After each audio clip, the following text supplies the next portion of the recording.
Bonjour, bienvenue sur Bible 365. Nous sommes contents que vous soyez avec nous aujourd'hui, pour écouter la lecture du livre de 1 Roi chapitres 1 et 2. Si vous êtes nouveau, s'il vous plaît abonnez-vous à la chaîne, aimez et partagez-la pour encourager quelqu'un d'autre à écouter la Bible cette année. Bonne écoute.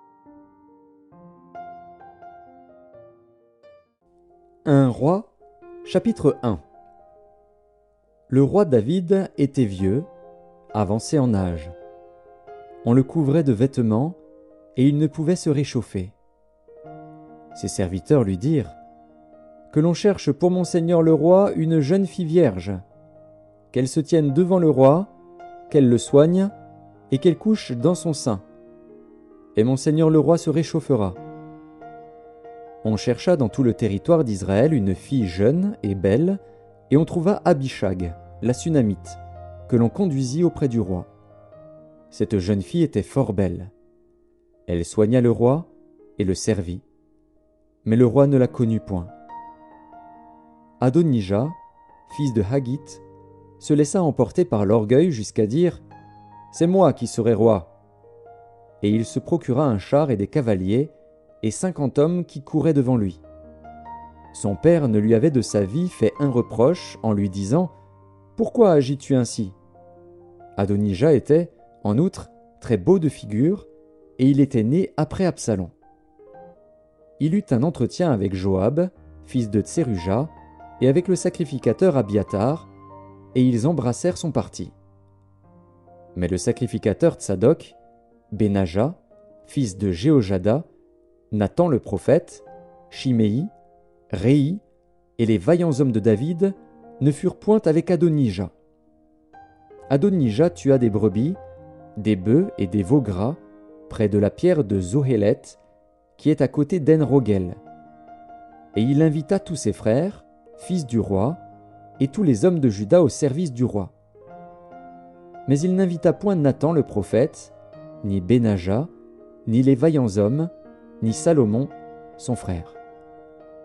Alors Nathan dit à Bathsheba, mère de Salomon : « N'as-tu pas appris qu'Adonija, fils de Haggith, est devenu roi, sans que notre seigneur David le sache ?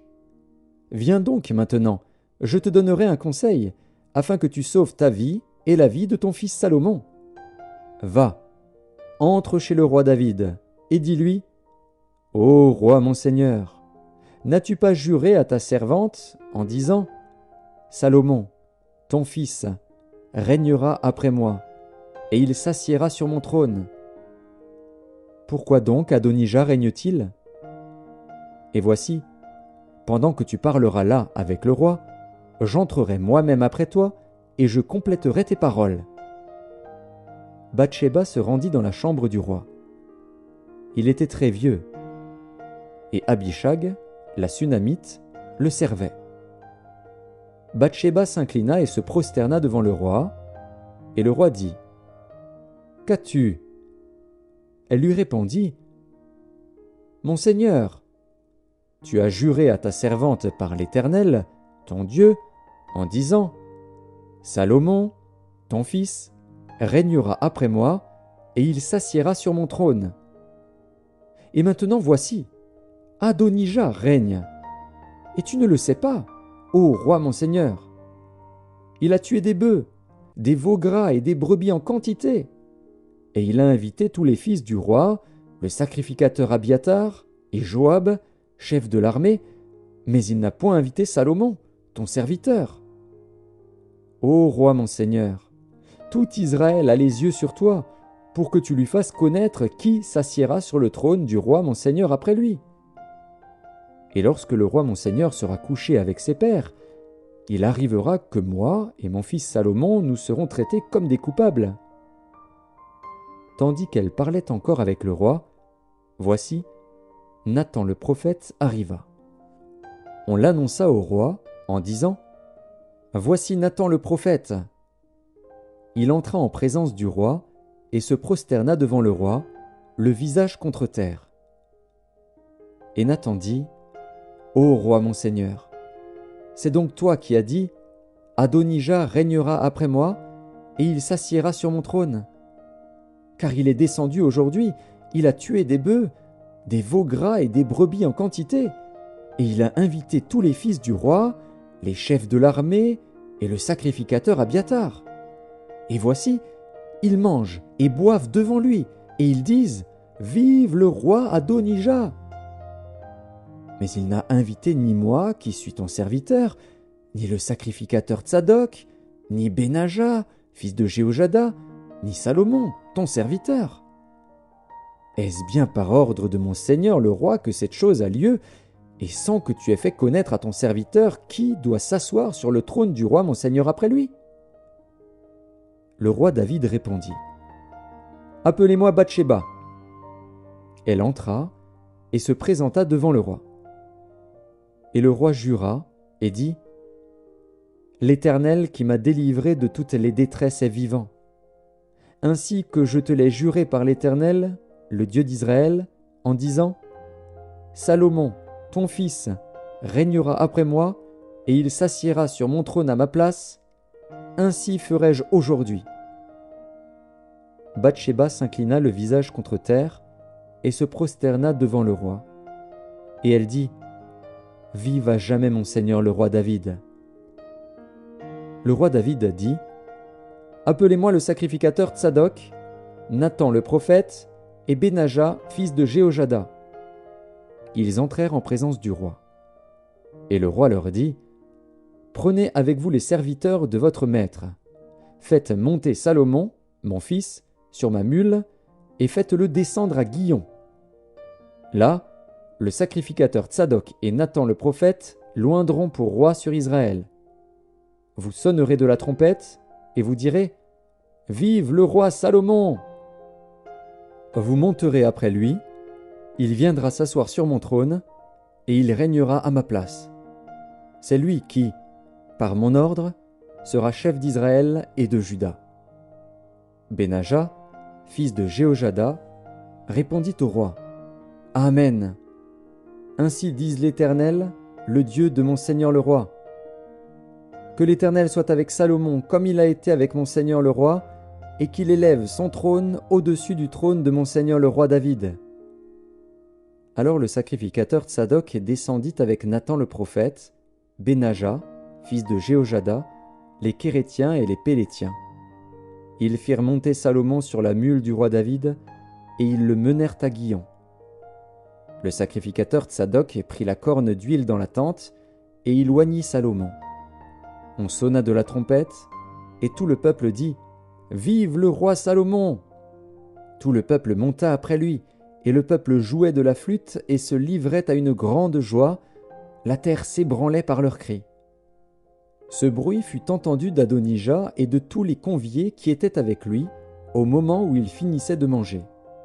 Joab, entendant le son de la trompette, dit « Pourquoi ce bruit de la ville en tumulte ?»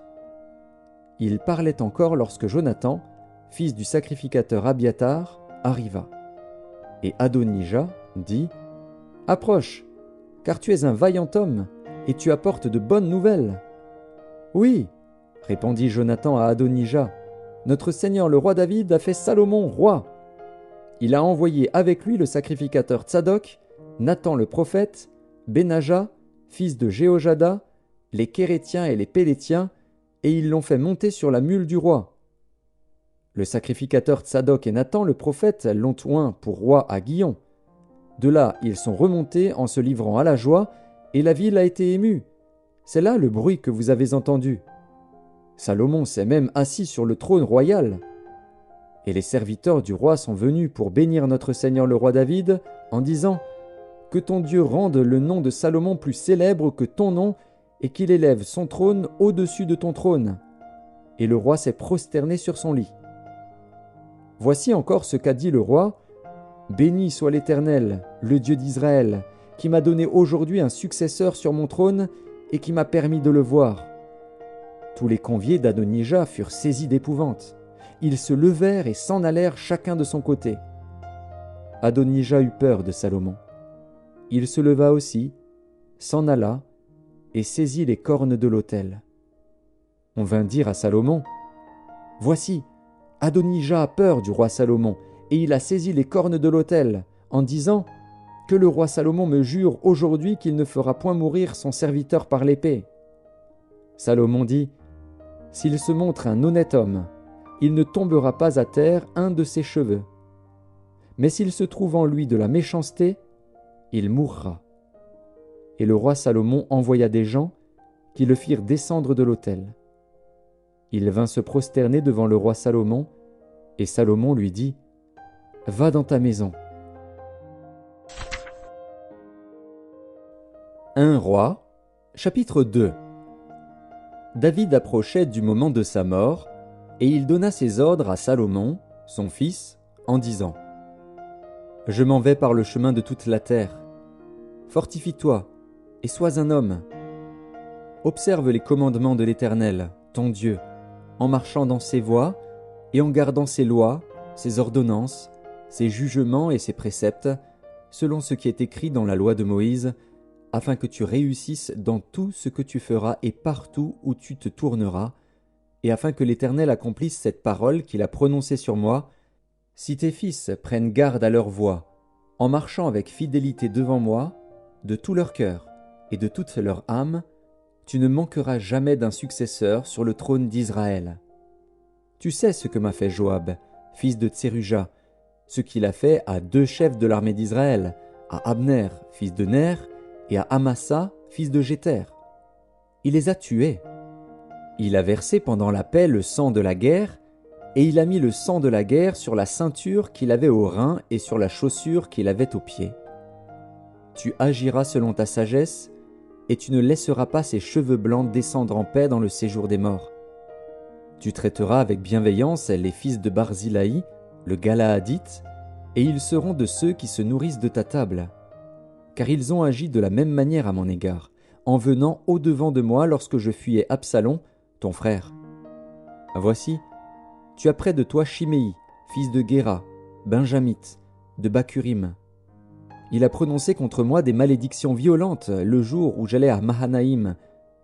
Mais il descendit à ma rencontre vers le Jourdain, et je lui jurai par l'Éternel, en disant, « Je ne te ferai point mourir par l'épée. » Maintenant, tu ne le laisseras pas impuni, car tu es un homme sage, et tu sais comment tu dois le traiter. Tu feras descendre ensanglantés ses cheveux blancs dans le séjour des morts. David se coucha avec ses pères, et il fut enterré dans la ville de David. Le temps que David régna sur Israël fut de 40 ans. À Hébron, il régna 7 ans, et à Jérusalem, il régna 33 ans. Salomon s'assit sur le trône de David, son père, et son règne fut très affermi. Adonija, fils de Haggith, alla vers Bathsheba, mère de Salomon. Elle lui dit, « Viens-tu dans des intentions paisibles ?» Il répondit, « Oui. » Et il ajouta, « J'ai un mot à te dire. » Elle dit, « Parle. » Et il dit, « Tu sais que la royauté m'appartenait, et que tout Israël portait ses regards sur moi pour me faire régner.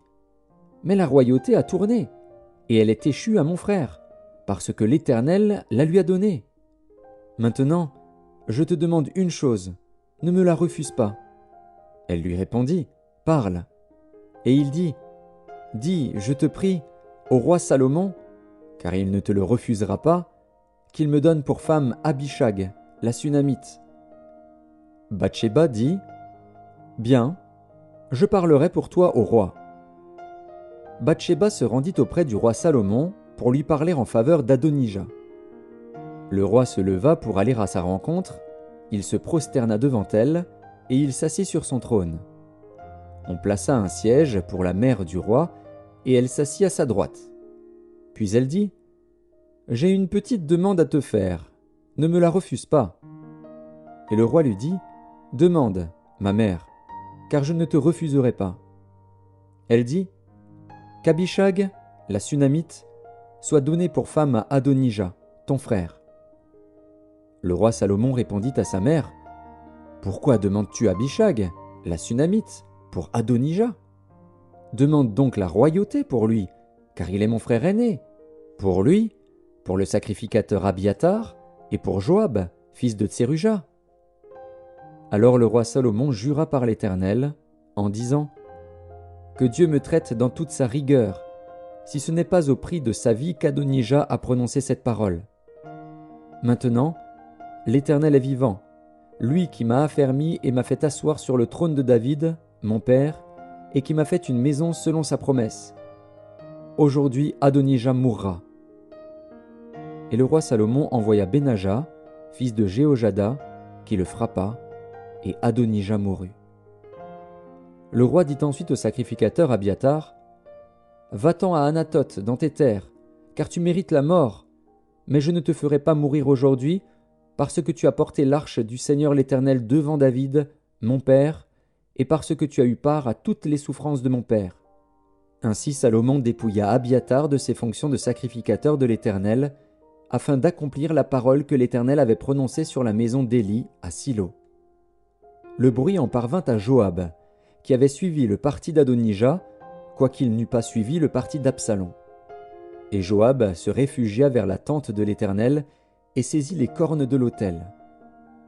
On annonça au roi Salomon que Joab s'était réfugié vers la tente de l'Éternel et qu'il était auprès de l'autel.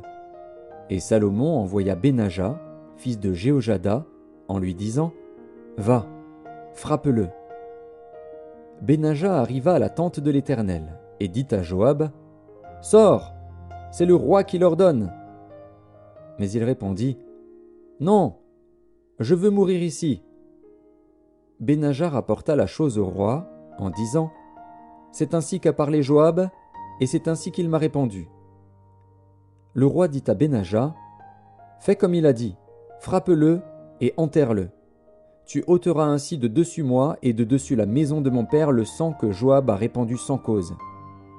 L'Éternel fera retomber son sang sur sa tête, parce qu'il a frappé 2 hommes plus justes et meilleurs que lui et les a tués par l'épée, sans que mon père David le sût. Abner, fils de Ner, chef de l'armée d'Israël, et Amasa, fils de Jéter, chef de l'armée de Juda. Leur sang retombera sur la tête de Joab et sur la tête de ses descendants à perpétuité. Mais il y aura paix à toujours, de par l'Éternel, pour David, pour sa postérité, pour sa maison et pour son trône. » Benaja, fils de Jéhojada, monta, frappa Joab et le fit mourir. Il fut enterré dans sa maison, au désert. Le roi mit à la tête de l'armée Benaja, fils de Jéhojada, en remplacement de Joab, et il mit le sacrificateur Tsadok à la place d'Abiatar. Le roi fit appeler Shimei et lui dit « Bâtis-toi une maison à Jérusalem, tu y demeureras, et tu n'en sortiras point pour aller de côté ou d'autre. Sache bien que tu mourras le jour où tu sortiras et passeras le torrent de Cédron, ton sang sera sur ta tête. » Shimei répondit au roi « C'est bien, ton serviteur fera ce que dit mon seigneur le roi. » Et Shimei demeura longtemps à Jérusalem. Au bout de 3 ans, il arriva que 2 serviteurs de Shimei s'enfuirent chez Akish, fils de Maaka, roi de Gath. On le rapporta à Shimei en disant « Voici, tes serviteurs sont à Gath. » Shimei se leva, sella son âne, et s'en alla à Gath chez Akish pour chercher ses serviteurs. Shimei donc s'en alla, et il ramena de Gath ses serviteurs. On informa Salomon que Shimei était allé de Jérusalem à Gath et qu'il était de retour. Le roi fit appeler Shimei et lui dit « Ne t'avais-je pas fait jurer par l'Éternel, et ne t'avais-je pas fait cette déclaration formelle ? Sache bien que tu mourras le jour où tu sortiras pour aller de côté ou d'autre. Et ne m'as-tu pas répondu « C'est bien, j'ai entendu ». Pourquoi donc n'as-tu pas observé le serment de l'Éternel et l'ordre que je t'avais donné ? » Et le roi dit à Shimei, « Tu sais au-dedans de ton cœur tout le mal que tu as fait à David, mon père. L'Éternel fait retomber ta méchanceté sur ta tête. Mais le roi Salomon sera béni, et le trône de David sera pour toujours affermi devant l'Éternel. » Et le roi donna ses ordres à Benaja, fils de Jéhojada, qui sortit et frappa Shimei. Et Shimei mourut. La royauté fut ainsi affermie entre les mains de Salomon.